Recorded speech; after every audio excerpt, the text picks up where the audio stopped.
हाँ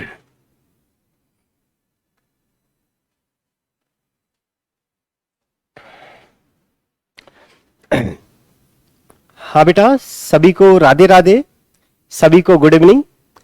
देखिए, आज की जो हमारी क्लास होगी, जो हमारी खाने वाली क्लास का आज तीसरा सेशन जो हम स्टार्ट करने जा रहे हैं, उसके अंदर जब आप उस क्लास को लें तो आपको क्या करना है, एक पतली सी कॉपी बना लेनी है, या आपकी जो भी कॉपी है उसी कॉपी को आप क्या करेंगे, समराइज फॉर्म में जो फॉर्मूले आ रहे हैं उनको सबको आप एक जगह लिखेंगे, और बार बार जो न्यूमेरिकल बेस क्वेश्चन है उनकी प्रैक्टिस करने की कोशिश करेंगे। देखो, एक बात बिल्कुल मैं आपको तय बता दूं कि पेपर का जो पैटर्न होगा वो बिल्कुल अलग होगा, उसका स्टाइल अलग होगा। जैसा कि अभी हाल में फर्स्ट ग्रेड में आया तो पेपर का स्टाइल थोड़ा सा अलग आएगा। अब बहुत सारे स्टूडेंट ये कह रहे हैं कि सर आप टॉपिक वाइज क्लास को स्टार्ट करें। तो देखो बेटा, टॉपिक वाइज तो मैंने ऑलरेडी यूट्यूब पर काफी सारे वीडियो डाल रखे हैं, लेकिन परेशानी यह है कि आजकल उस तरह के क्वेश्चन नहीं आ रहे, क्वेश्चन थोड़े हट के आ रहे हैं। तो हमारे लिए ये जरूरी हो गया कि इस समय जितने भी पीजीटी के पेपर चल रहे हैं अदर स्टेट्स में, या कोई भी एग्जाम हो रहा है, तो हमें उस लेवल को कोशिश करनी है कि जो इस समय जो पेपर चल रहे हैं उनको एक बार हम तरीके से देखना चालू करें। तो मेरी प्रयास ये रहेगा कि जितने भी मुझे पेपर्स मैक्सिमम से मैक्सिमम मिलेंगे इस समय जो हाल में हो रहे हैं, और उनके अंदर जो हमारे सेकंड ग्रेड से रिलेटेड चीजें हैं वो सब हम एक जगह लिख लेंगे। तो हम स्टार्ट करते हैं आज की हमारे खाने वाली क्लास को। सभी को राधे राधे, एक बार सभी को नमस्ते बहुत बहुत। तो हम क्वेश्चन नंबर 1 की बात करते हैं। तो देखिए, ये वाला जो क्वेश्चन है वो आप सबको पता है, एफ ब्लॉक के अंदर लैंथेनाइट सीरीज से क्वेश्चन पूछा गया है। हमें यह पता है कि एफ ब्लॉक के जो तत्व हैं उनकी कॉमन ऑक्सीडेशन स्टेट +3 होती है, लेकिन कुछ आयन ऐसे होते हैं जो +3 के अलावा +4 ऑक्सीडेशन स्टेट भी दिखाते हैं। तो क्वेश्चन ये पूछा गया है कि +4 ऑक्सीडेशन स्टेट जलीय विलयन में सबसे ज्यादा स्थायी किस लैंथेनाइट आयन की होती है। तो आप सबने कॉपी में एनसीईआरटी में अच्छे से रटा हुआ होगा। वैसे तो एफ ब्लॉक के जो आयन्स होते हैं इनकी कॉमन ऑक्सीडेशन स्टेट +3 होती है, लेकिन सीरियम और टर्बियम ये दो ऐसे आयन हैं, सीरियम और टर्बियम दो ऐसे एलिमेंट हैं, सीटीबीटी से मैं याद कराता हूं, जो +3 के अलावा +4 ऑक्सीडेशन स्टेट भी दिखाते हैं। हमें सबको पता है कि सीरियम जिसका एटॉमिक नंबर 58 है, अगर हम कॉन्फ़िगरेशन देखें तो इसका कॉन्फ़िगरेशन आएगा जीनोन 54, 6s2 56, फिर 5d1 57 और 4f1 58। सबको पता है सीरियम +4 ऑक्सीडेशन स्टेट दिखाता है +3 के अलावा। रीजन क्या है कि जैसे ही वो +4 ऑक्सीडेशन स्टेट दिखाता है तो उसको इनर्ट गैस कॉन्फ़िगरेशन प्राप्त हो जाता है, इसीलिए सीरियम और टर्बियम +3 के अलावा +4 ऑक्सीडेशन स्टेट दिखाता है। इसीलिए जो फर्स्ट ग्रेड में पूछा गया कि इनमें से ऐसा कौन सा लैंथेनाइट आयन है जो +3 के अलावा +4 ऑक्सीडेशन स्टेट दिखाता है, या एक्वस सॉल्यूशन के अंदर +4 ऑक्सीडेशन स्टेट किसमें स्टेबल होती है, तो आप आंसर करेंगे सीरियम +4। अगले क्वेश्चन की बात करें तो देखो, अभी जस्ट मिनट, अगले क्वेश्चन की हम बात करें। देखो, एक बात और, अगर क्लासेस आपको पसंद आ रही हैं और आपको लगता है कि कुछ अलग तरह की क्लासेस हैं, थोड़ा सा डिफरेंट है, तो मैं ये चाहूंगा कि आप इन क्लासेस को ज्यादा से ज्यादा शेयर करें, ज्यादा से ज्यादा लोगों तक पहुंचाने की कोशिश करें। अगला जो हमारा क्वेश्चन है वो कोलरास की एप्लीकेशन पर आधारित क्वेश्चन है। जैसे आपने पढ़ा भी होगा कि कोई दुर्बल वैद्युत अपघट्य है, उसकी अनंत तनुता पर मुझे उसकी मूलर चालकता या तुल्यांकी चालकता निकालनी है, तो हमें पता है उसके लिए हम कोलरास के नियम का अनुप्रयोग करते हैं। इलेक्ट्रोकेमिस्ट्री के अंदर अभी जो आजकल एक क्वेश्चन चल रहा है, एक तो फॉर्मूला आपको इस कॉपी के अंदर, अपनी कॉपी में इस वाले फॉर्मूले पर सबसे ज्यादा ध्यान रखना है। मैंने कल ही बताया था, किसी भी सेल के लिए अगर वो साम्य नियतांक की बात करे तो k बराबर 10 की power n e naught cell by 0.059, इस पर सबसे ज्यादा क्वेश्चन आपसे एग्जामिनर पूछ रहा है।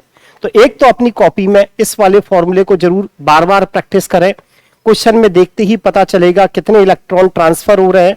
बाकायदा क्वेश्चन में सेल का विद्युत भागबल आपको दे रखा होगा। कल भी बताया था, अगर मिली वोल्ट में दे रखा है तो उसके अंदर आप 1000 का भाग लगा लेंगे, क्योंकि यहां जो मुझे सेल का विद्युत भागबल लगाना है वो वोल्ट में ही लगाना है। अब ये क्वेश्चन आसान सा है। सोडियम क्लोराइड, HCl और सोडियम एसीटेट, इनकी अनंत तनुता पर मोलर चालकता आपको दे रखी है और आपसे एसिटिक अम्ल की अनंत तनुता पर मोलर चालकता आपसे पूछ रहा है। तो हमें पता है कि हमें कौन कौन से आयन चाहिए। एसिटिक अम्ल की अगर अनंत तनुता पर मोलर चालकता आपको निकालनी है तो मुझे एसीटेट आयन की आयनिक चालकता पता होनी चाहिए और H+ आयन की आयनिक चालकता पता होनी चाहिए। तो मुझे पता है एसीटेट आयन तो सोडियम एसीटेट से मिलेगा और H+ आयन HCl से मिलेगा। इसका मतलब इन दोनों को तो आपस में आपको जोड़ना है, सोडियम एसीटेट और HCl। और जो हमारे पास एक्स्ट्रा बच गया भाई, इससे एसीटेट और इससे H+ मिलेगा और जो एक्स्ट्रा मिल गया उसको हमको माइनस कर देना है ताकि Na+ और Cl- क्या हो जाए, कैंसिल आउट हो जाए। अब हमें दिख रहा है कि इस क्वेश्चन में सोडियम एसीटेट की जो चालकता है वो आपको कितनी दे रखी है, 91। HCl की कितनी दे रखी है, 425.9। और हमें क्वेश्चन के अंदर NaCl की जो दे रखी है वो दे रखी है 126.4। तो अगर आप कैलकुलेशन करके देखेंगे तो देखो 425 और 90 के आसपास जोड़ोगे तो ये 516 आ जाएगा और उसमें से आप 126 घटाओगे तो आपको सबको समझ में आ गया होगा। इसका आंसर 390.5 सीमेन सेंटीमीटर स्क्वायर मोल इनवर्स 1 होगा। तो दूसरा इंपॉर्टेंट क्वेश्चन इलेक्ट्रोकेमिस्ट्री में इस तरह के बनने की संभावना रहेगी।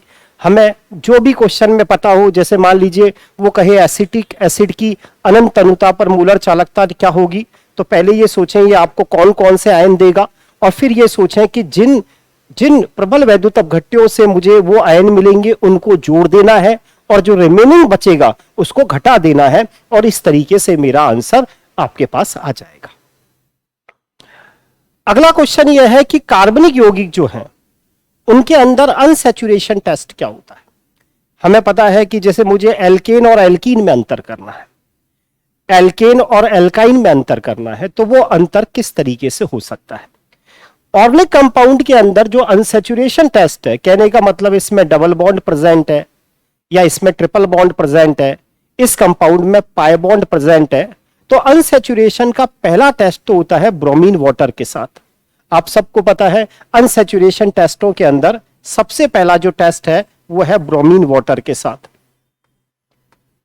और दूसरा जो टेस्ट होता है वो है बेयर रिएजेंट के साथ।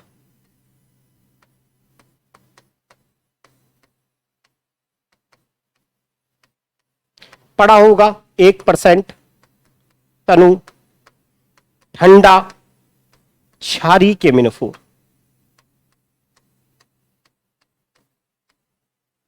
गुलाबी रंग का ये जो बेयर रिएजेंट होता है ना, इसका काम हाइड्रोक्सिलेशन करना होता है। कहने का मतलब सपोज करो एल्कीन्स है, एल्कीन्स के अंदर आप सबको पता है कि इसके अंदर अनसैचुरेशन है। अनसैचुरेशन का मतलब इसमें पाई बॉन्ड है। तो जैसे अगर किसी का आपको यह पता लगाना है कि इसके अंदर अनसैचुरेशन है तो दो टेस्ट होते हैं।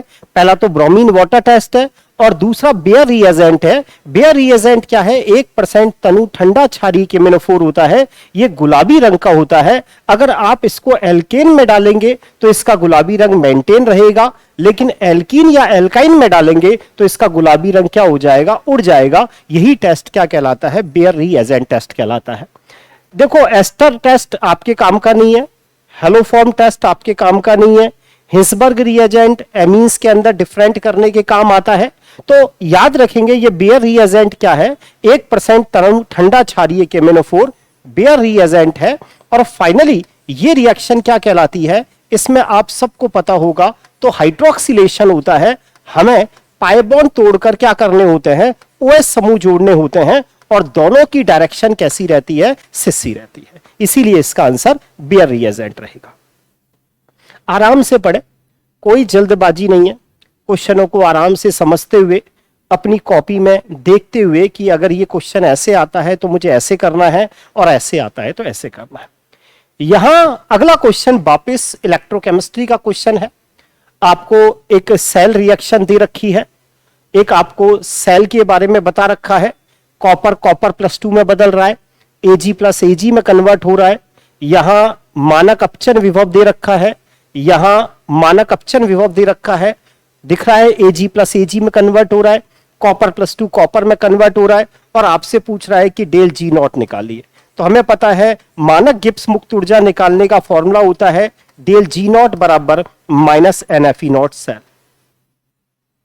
n कैसे निकालेंगे? n की वैल्यू यहां 2 है क्योंकि 2 इलेक्ट्रॉन ट्रांसफर हो रहे हैं। f की वैल्यू वो खुद ही कह रहा है कि आप कितनी लगाएं, 96,500 लगाएं। अब यहां आपको E नॉट सेल नहीं दे रखा, ये आपको निकालना पड़ेगा। तो आपको पता है E नॉट सेल कैसे निकालते हैं। सेल का विद्युत वाहक बल अगर आपको निकालना हो तो E कैथोड माइनस क्या करते हैं, E एनोड, कैथोड का रिडक्शन पोटेंशियल माइनस एनोड का रिडक्शन पोटेंशियल। आ गया ध्यान? कैथोड क्या है, यहां दोनों ही रिडक्शन पोटेंशियल दे रखे हैं। जिसका मान ज्यादा है वो कैथोड है, और जिसका मान कम है वो एनोड है। ये जो वैल्यू है, इस वैल्यू को अगर आप देखोगे तो ये आ गई आपके पास 0.46। अब मेरा जो आंसर है इससे जूल में आएगा, लेकिन चारों ऑप्शंस देखोगे तो आंसर किलो जूल में दे रखा है। तो ऐसी स्थिति में हम क्या करेंगे, इसके अंदर 1000 का क्या कर देंगे, भाग लगा देंगे। सबको समझ में आ गया होगा? 2 बिंदी से 2 बिंदी कट जाएंगी। अब आप इसको जब कैलकुलेट करेंगे तो फाइनली जो आपका आंसर है वो आ जाएगा माइनस का 88.78 किलो जूल मोल इनवर्स 1। उम्मीद करता हूं क्वेश्चन सबको समझ में आया होगा, तरीका भी सबको समझ में आया होगा कि ये क्वेश्चन हमें कैसे करना है। अगला जो क्वेश्चन है वो अच्छी क्वेश्चन है। ये एक नई इक्वेशन है जो हमें याद रखनी है।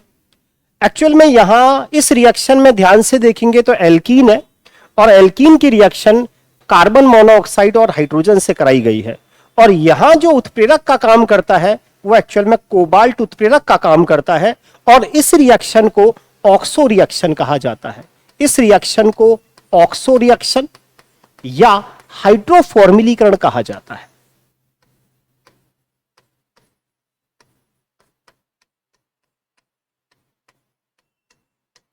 हाइड्रोफॉर्मिलीकरण का मतलब क्या है कि एक जगह आपको हाइड्रोजन जोड़ना है और एक जगह आपको फार्मिल समूह जोड़ना है, इसीलिए इसका नाम है हाइड्रोफॉर्मिलीकरण। अब ये जो कार्बन मोनोऑक्साइड और H2 हैं, ये दोनों आपस में रिएक्शन करके फार्मल्डिहाइड बना लेते हैं। अब आपको पता है एल्कीन के ऊपर आपको फार्मल्डिहाइड जोड़ना है, SCHO जोड़ना है, तो एक जगह तो H जुड़ेगा और दूसरी जगह CHO जुड़ेगा। तो फाइनली इससे क्या बनेगा, एक जगह H और एक जगह CHO जोड़ोगे तो हमारा जो प्रोडक्ट है वो क्या बनेगा, एल्डिहाइड बनेगा। इसीलिए इसका आंसर 109 का 1 रहेगा। देखिए ये क्वेश्चन आपको आने चाहिए। उसका कारण यह है कि हमारे कोर्स में एल्कीन है और हम ये नहीं कह सकते कि अब वो एल्कीन की रिएक्शन आपसे केवल 11th 12th लेवल तक ही पूछे। हो सकता है वो आपसे इन्हीं रिएक्शनों को BSc लेवल तक पूछ ले, तो आपको थोड़ा सा इन रिएक्शंस का आइडिया होना चाहिए। अच्छा क्वेश्चन है, इस तरह का क्वेश्चन आपसे पूछा जा चुका।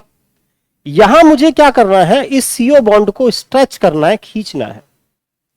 तो वाइब्रेशनल फ्रीक्वेंसी किसकी ज्यादा होगी, वो ये पूछना चाह रहा है कि मुझे ये CO बॉन्ड स्ट्रेच करना है, तो वाइब्रेशनल फ्रीक्वेंसी सबसे ज्यादा किसकी होगी, यानी किसको स्ट्रेच करने में, किसको इस CO बॉन्ड को खींचने के लिए ज्यादा मुझे फ्रीक्वेंसी या ज्यादा एनर्जी देनी पड़ेगी। क्वेश्चन ये है। तो यहां सबसे पहले जब भी ऐसा क्वेश्चन आ जाए तो हमेशा ये देखें कौन कितने मेंबर की रिंग है। तो ये 6 मेंबर की रिंग है, 1 2 3 4 5 6, ये 6 मेंबर की रिंग और ये 5 मेंबर की रिंग।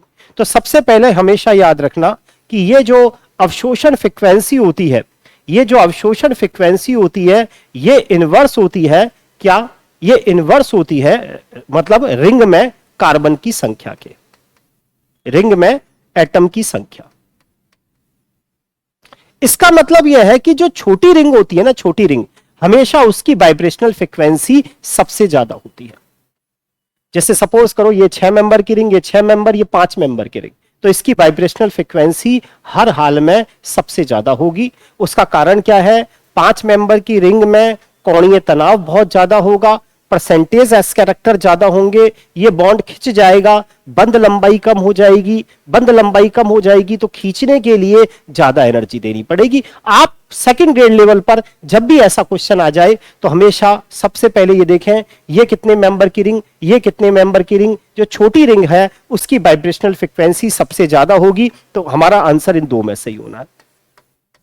अब जब ये दो ऑप्शन आपको दिख जाए, फिर इसके अंदर आप कॉन्जुगेशन देखें, ध्यान से देखेंगे तो इसमें केवल इस सीओ बॉन्ड के साथ ये लॉन पेयर संयुग्मन कर रहा है और इसके साथ ये भी संयुग्मन कर रहा है और ये भी संयुग्मन कर रहा है। जितना ज्यादा कॉन्जुगेशन होगा, जितना ज्यादा कॉन्जुगेशन होगा, वाइब्रेशनल फ्रिक्वेंसी उतनी ही कम होगी। ध्यान रखें न्यू इनवर्स कॉन्जुगेशन के। तो यहां दो जगह कॉन्जुगेशन हो रहा है, यहां एक जगह, यहां कॉन्जुगेशन ज्यादा है, वाइब्रेशनल फ्रिक्वेंसी कम होगी, तो सबसे कम बी की, उसके बाद ए का और सबसे ज्यादा सी का नंबर होगा। उम्मीद करता हूं क्लासें पसंद आ रही होंगी। अच्छा क्वेश्चन है। N2O के सेकंड ऑर्डर विघटन का वेग स्थिरांक का मान दे रखा है और मुझे एक्टिवेशन एनर्जी कैलकुलेट करनी है। अब मुझे अगर आर्नियस समीकरण पता हो और उसको कंपेयर करना आ रहा हो तो मेरा क्वेश्चन 2 मिनट का है। मुझे पता है आर्नियस इक्वेशन क्या कहती है, K बराबर AE minus activation energy upon R into 1/T। अब आप तुलना कीजिए, ये K है, ये A है, ये E है, ये 10,000 K अपॉन T यानी ये 1/T। इसका मतलब ये जो E अपॉन R है ये 10,000 के बराबर है। क्योंकि क्वेश्चन के अंदर मुझे आंसर जूल में निकालना है और एक्टिवेशन एनर्जी फाइंड आउट करनी है, तो E 10,000, इसको मल्टीप्लाई कर दिया जाएगा, 10,000 को मल्टीप्लाई कर दिया जाएगा किससे? 8.3 से। समझ में आ गया होगा। अब देखो इसके अंदर कहीं ना कहीं टाइप में कोई मिस्टेक रह गई है। कैसे मिस्टेक रह गई है? ये जूल में नहीं होगा, ये शायद किलो जूल में होगा। तो हम क्या करेंगे, इसके अंदर 1000 का भाग लगा देंगे, तो फिर 8.3, तो मेरा आंसर 83.14 किलो जूल पर मोल, ये वाला आंसर आना चाहिए। अगर ये किलो जूल में आंसर है तो समझ में आ गया होगा, तो फिर आप भाग लगा दीजिए। अगला क्वेश्चन यह है कि इनमें से ज्यामितीय समवेता कौन प्रदर्शित करेगा? तो आपको पता है वो एल्कीन ज्यामितीय समवेता प्रदर्शित करते हैं जिनमें sp2 कार्बन से जुड़ने वाले दोनों समूह कैसे होने चाहिए? अलग अलग। तो पहली स्ट्रक्चर बनाओगे, ये आपकी 2 मिथाइल, पहले आपने 2 ब्यूटीन बना लिया और 2 नंबर पे मैथिल लगा दिया। तो ये तो दिखा नहीं सकता क्योंकि sp2 कार्बन से जुड़ने वाले दोनों समूह एक जैसे हो गए। प्रोपीन तो किसी हाल में नहीं दिखाएगा, 1 ब्यूटीन किसी हाल में नहीं दिखाएगा, 1 फिनाइल प्रोपीन, क्योंकि इसके स्ट्रक्चर बनाओगे दैट इज प्रोपीन,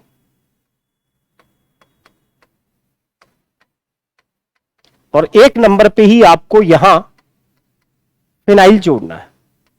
तो आप देख रहे हैं इस sp2 कार्बन से हाइड्रोजन और फिनाइल अलग अलग जुड़े और इस sp2 कार्बन से भी मिथाइल और हाइड्रोजन अलग अलग जुड़े, इसीलिए इसका आंसर 1 फिनाइल प्रोपीन रहा।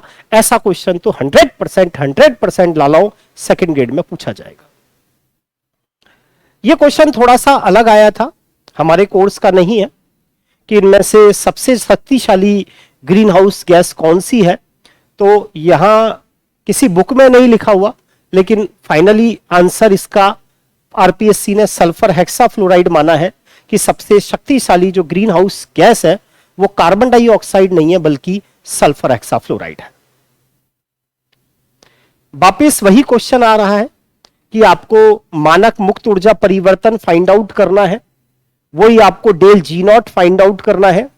डेल जी नॉट निकालने के लिए हमारे पास फॉर्मूला वही रहता है -NFE सेल। एन की वैल्यू इस इक्वेशन से देखेंगे 2 दे रखी है, एफ की वैल्यू यहां 96,487 लगाएंगे और ई नॉट सेल यहां इसी के रेस्पेक्ट में 0.76 वोल्ट लगा देंगे।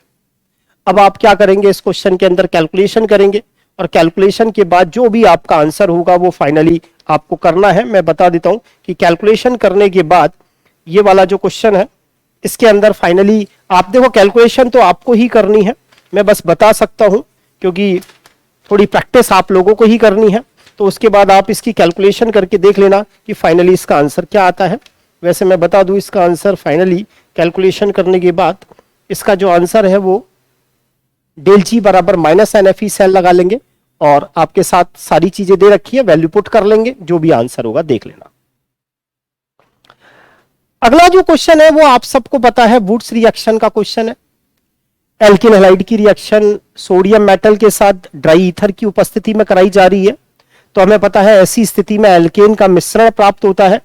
यहां मैथिल ब्रोमाइड है, हमें पता है एल्किन हैलाइड, और ये रहा एल्किन हैलाइड दूसरा, सोडियम धातु से रिएक्शन करा रहे।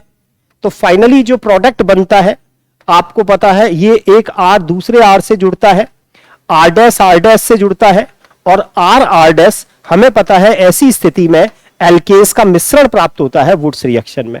तो मैथिल से जुड़ेगा तो एक तो एथेन बनेगा, एथिल से जुड़ेगा तो ब्यूटेन बनेगा, और मैथिल से जुड़ेगा तो प्रोपेन बनेगा, लेकिन पेंटेन नहीं बनेगा। अच्छा क्वेश्चन है, पूछने लायक क्वेश्चन। धातु आयन के D6 विन्यास के लिए हमें अष्टफलकीय संकुल है, उसके लिए CFSE फाइंड आउट करना है। तो फॉर्मूला आपको पता होना चाहिए कि क्रिस्टल फील्ड स्टेबलाइजेशन एनर्जी जब हम निकालते हैं ऑक्टाहेड्रल कॉम्प्लेक्सेस के लिए, तो फॉर्मूला होता है CFSE is equal to minus 0.4 multiply NT2G plus 0.6 multiply NEG और डेल ऑक्टाहेड्रल। यह फॉर्मूला आप सबको पता है, ऑक्टाहेड्रल कॉम्प्लेक्सेस के लिए CFSE फाइंड आउट करने का फॉर्मूला है। अब D6 विन्यास भरना है, आपको पता है ये T2G है, ये EG है। D6 हाई स्पिन का मतलब D1, D2, D3, D4, D5 और D6। दिख रहा है कि T2G में इलेक्ट्रॉन हुए 4, तो माइनस 0.4 को तो 4 से गुना करना पड़ेगा, प्लस 0.6 EG को किससे गुना करना पड़ेगा, 2 से, और बाहर हमें दिखाई दे रहा है डेल ऑक्टाहेड्रल। तो दिख गया ये -1.6 और ये 1.2, तो ये बच गया माइनस का 0.4 डेल ऑक्टाहेड्रल।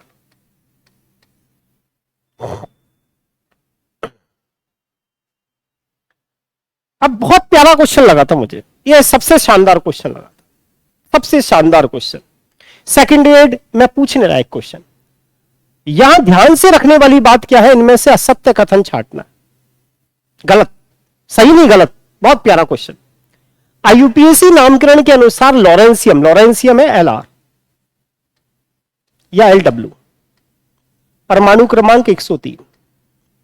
IUPAC नेम होगा अन, बाई, और आपको पता है 0 को बोलते हैं 103 है ना, सॉरी, अन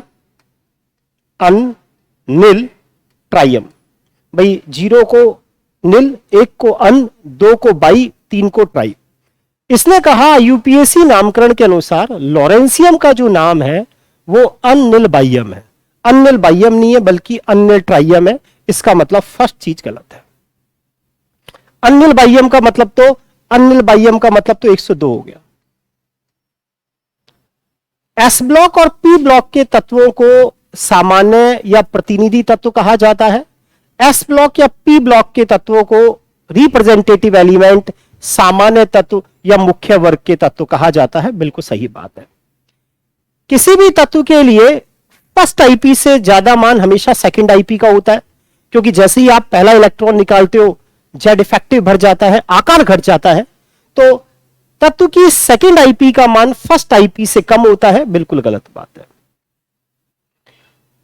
ऑक्सीजन और फ्लोरीन की इलेक्ट्रॉन लब्धि एंथैल्पी का मान सल्फर और क्लोरीन से कम होता है, बिल्कुल सही बात है। हमें पता है इस सल्फर परिवार में तो सल्फर, सेलेनियम, टेल्यूरियम और ऑक्सीजन, और हेलोजन परिवार में इलेक्ट्रॉन बंधुता का कम क्लोरीन, फ्लोरीन, ब्रोमीन और आयोडीन होता है। तो ये तो ठीक है कि ऑक्सीजन की इलेक्ट्रॉन लब्धि एंथैल्पी सल्फर से कम है और क्लोरीन से और फ्लोरीन की क्लोरीन से कम है, बिल्कुल ठीक है। तो यहां गलत स्टेटमेंट कौन से हो गए? फर्स्ट और थर्ड। आ रहा बेटा सबके समझ में? फॉर्म क्या है? मैंने कहा था फॉर्म का मतलब होता है झाग। सपना देखोगे कि जब मुझे झाग दिखाई देता है तो उस समय बच्चे बुलबुले उड़ाते ना, वो झाग ही तो है, तो लिक्विड दिखाई देता है और उसके अंदर गैस भरी रहती है। तो फॉर्म एक ऐसा कोलाइडी सॉल्यूशन है जिसमें लिक्विड परिक्षेपण माध्यम का काम करता है और गैस परिक्षिप्त माध्यम का काम करती है। निम्नलिखित में से संकुल स्पीसीज की संख्या जिनमें sp3d2 संकरण है वो छांटना है। तो थोड़ा सा देखेंगे, ये कोबाल्ट +3, फर्स्ट एग्जांपल कोबाल्ट +3, परमाणु क्रमांक कोबाल्ट का 27, विन्यास आपको पता है 3d7 4s2, d6 हमें पता है एमीन प्रबल लिगेंड, पेयरिंग हो जाएगी, d1 d2 d3 d4 d5 d6। तो इसके अंदर तो हमें समझ में आ रहा है sp3d2 संकरण होगा, सॉरी d2sp3, सॉरी d2sp3। अगला एग्जांपल ध्यान से देखें, ये क्रोमियम +3 है, परमाणु क्रमांक 24, विन्यास होता है 3d5 4s1। इसमें से 3 इलेक्ट्रॉन आपने निकाल दिए, एक ये निकाल दिए, 2 और निकाल दिए, 3 रह गया। अब हमें पता है d1 d2 d3 अगर धातु आयन का विन्यास है तो चाहे प्रबल लिगैंड हो या दुर्बल लिगैंड कोई फर्क नहीं पड़ता, इलेक्ट्रॉन का युग्मन चालू ही d4 से होता है। तो इसका मतलब इसके अंदर अगर आप ध्यान से देखेंगे तो इसमें d2sp3 संकरण निकलेगा। यहां कोबाल्ट +3 है, उसके साथ वीक लिगैंड है, कोऑर्डिनेशन नंबर 6 है, तो संकरण sp3d2 निकलेगा। यह FeF6-3 है, Fe+3 coordination number 6, week ligand, sp3d2 निकलेगा। यहां Mn+3 के साथ साइनो स्ट्रॉन्ग लिगैंड, तो d2sp3 निकलेगा। और MnCl6-3 तो दिख रहा है ये वीक लिगैंड है, तो यहां sp3d2 निकलेगा। बड़ा प्यारा क्वेश्चन है, इस तरह के क्वेश्चन जरूर आ सकते हैं। अटक खा रहे हैं हम इसमें हेक्साफ्लोरोक्रोमेट थर्ड आयन के अंदर, तो इसीलिए इसका आंसर जो रहेगा वो 3 रहेगा। तो इस वाले एग्जांपल को चेक कर लेना, ध्यान रखना, गलती मत कर देना, इसमें हाइब्रिडाइजेशन d2sp3 निकलेगा। उस प्रकार सॉलिड में उस प्रकार के दोष को क्या कहते हैं जिसमें धनायन और ऋणायन दोनों ही अपने स्थान को छोड़ देते हैं? एक MX2 प्रकार का क्रिस्टल है जिसमें धनायन भी चला गया और ऋणायन भी चले गए, मतलब उदासीन तरह की मतलब डिफेक्ट हो रहा है। एक M+2 आयन जा रहा है और 2 ऋणायन जा रहे हैं। तो आपको पता है धनायन और ऋणायन जब दोनों चले जाए और आपका क्रिस्टल उदासीन बना रहे तो उस त्रुटि को हम सबको पता है कौन सी त्रुटि कहते हैं? शॉर्ट की त्रुटि कहते हैं। किसी रासायनिक अभिक्रिया के लिए A+2B से बना 3C+D, इसमें C के निर्माण की दर आपको निकालनी है। निर्माण का मतलब होता है मुझे निकालना है +dC/dt। तो सबसे पहले मैं रेट इक्वेशन लिख लूंगा, -dA/dt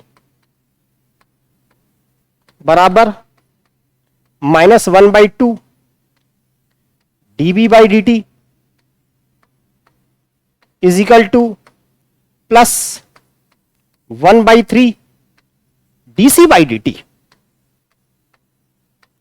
is equal to +dD/dt। तो मुझे ये फाइंड आउट करना है ना, तो इस 3 को इधर ले आओ, तो मेरा आंसर हो जाएगा 3/2 dB/dt। यहां मुझे कुछ केमिकल बॉन्डिंग का प्रश्न है कि संकरण और उनकी स्ट्रक्चर दे रखी है। सबसे पहली स्ट्रक्चर है PCl4+। आप सबको पता है फास्फोरस की बैलेंस सेल में 5 इलेक्ट्रॉन है, प्लस का मतलब एक चला गया तो 4 रह गए, और चारों ने ही क्लोरीन के साथ सिंगल सिंगल बॉन्ड बना लिया, यानी ये वाली स्थिति है PCl4+ की। sp3 संकरण समझ में आ गया होगा, और आकृति चतुष्फल की है, यानी फर्स्ट का तो बी होना चाहिए। थोड़ी देर के लिए SO3 2- मेरे समझ में नहीं आ रहा। NO2+ मुझे पता है, NO नाइट्रोजन बैलेंस सेल में 5 इलेक्ट्रॉन, एक चला गया 4 रह जाएंगे।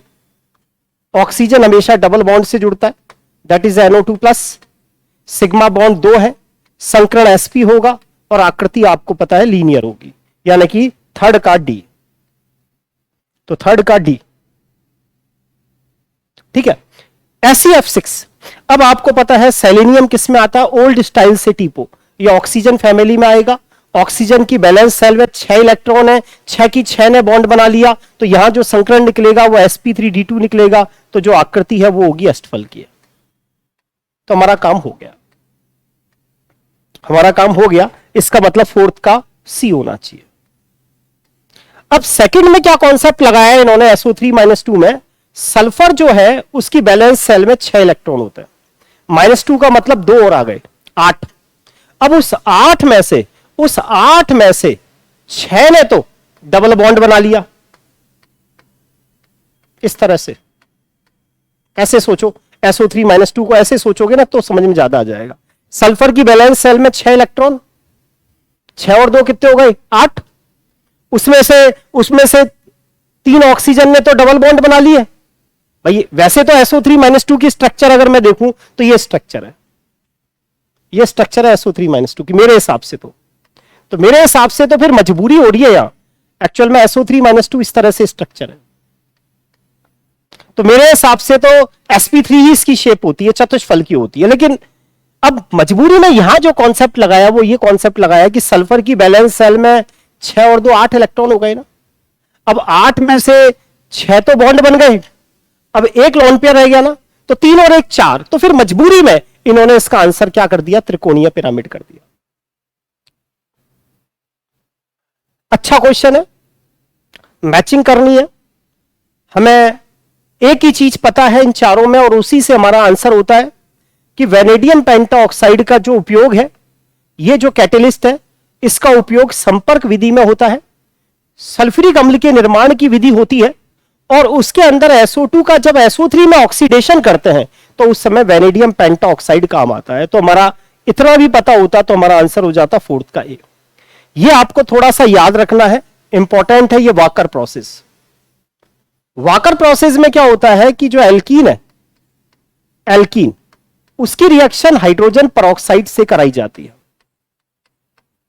और कैटेलिस्ट के रूप में यूज करते हैं पैलेडियम क्लोराइड और कॉपर क्लोराइड। और फाइनली क्या बनता है, ये जो एल्कीन है इससे एसिटाल्डिहाइड बनता है, यानी एल्कीन का ऑक्सीडेशन होता है। तो पैलेडियम क्लोराइड जो है उसका उपयोग एल्डिहाइड बनाने में होता है, एल्कीन से एल्डिहाइड बनाने में, और यह प्रोसेस वॉकर प्रोसेस कहलाता है। अब आपके पास क्या रह गया, टाइटेनियम ऑक्साइड का योग ब्लीचिंग एक्शन में और MnO2 बैटरी सेल में। ये तो वापस रिपीट हो गया, इस क्वेश्चन को बाद में डिस्कस करेंगे। देखो 2-3 फॉर्मूले कॉपी के अंदर डायरेक्ट लिखेंगे।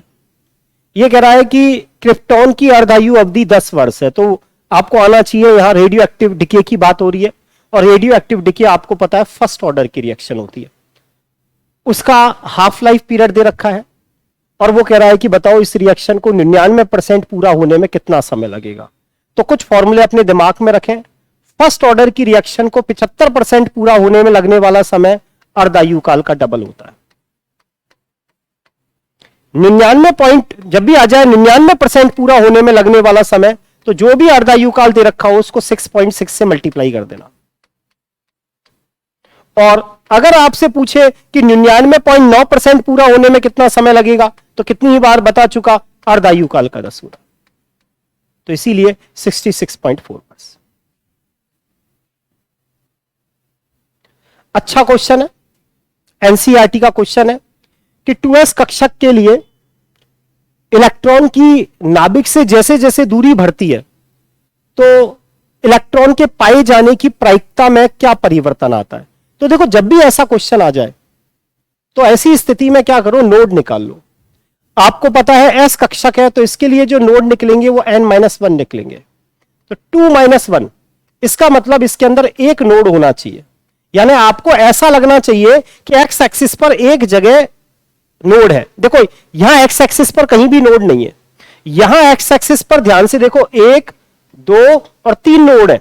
यहां एक्स एक्सिस पर एक नोड है और यहां एक्स एक्सिस पर 2 नोड है। तो इसीलिए हमारा आंसर क्या रहेगा, चौथा रहेगा।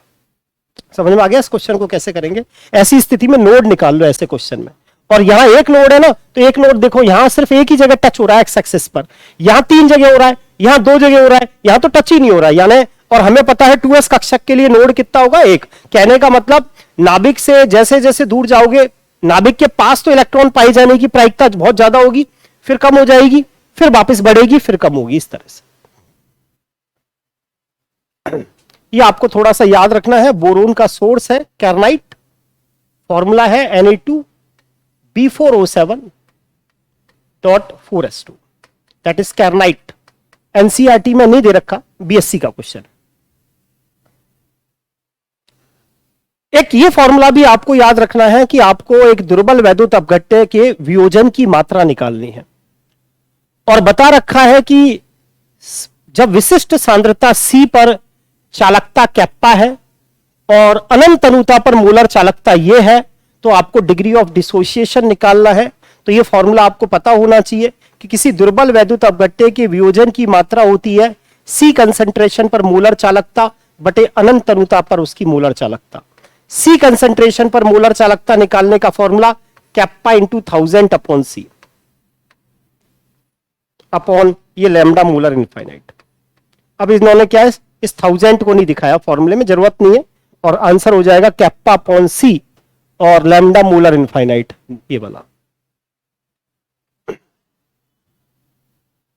लास्ट क्वेश्चन देखिए, 2 चीजें याद रखेंगे। एक तो याद रखेंगे कैट।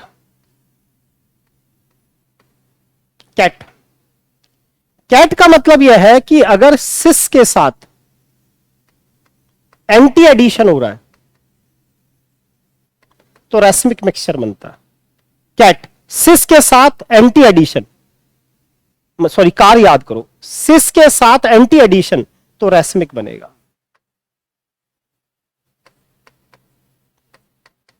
कार। और ट्रांस के साथ एंटी एडिशन, याद रखेंगे टैम क्या हुआ, टैम। ट्रांस के साथ एंटी, टैम, घड़ी का टैम, तो मीजो बनेगा। आजकल ऐसे क्वेश्चन आ रहे हैं भाई, क्या कर सकते हैं। तो देखो, ये कहता है कि ब्रोमीन का आपको पता होगा एंटी एडिशन होता है, तो वो कहता है कि ट्रांस के ऊपर जब आप एंटी एडिशन करोगे तो मीजो बनेगा, और सिस के ऊपर जब एंटी एडिशन करोगे तो आपको दिख रहा है रैस्मिक मिक्सचर बनेगा। इसीलिए इसका आंसर 4 होगा।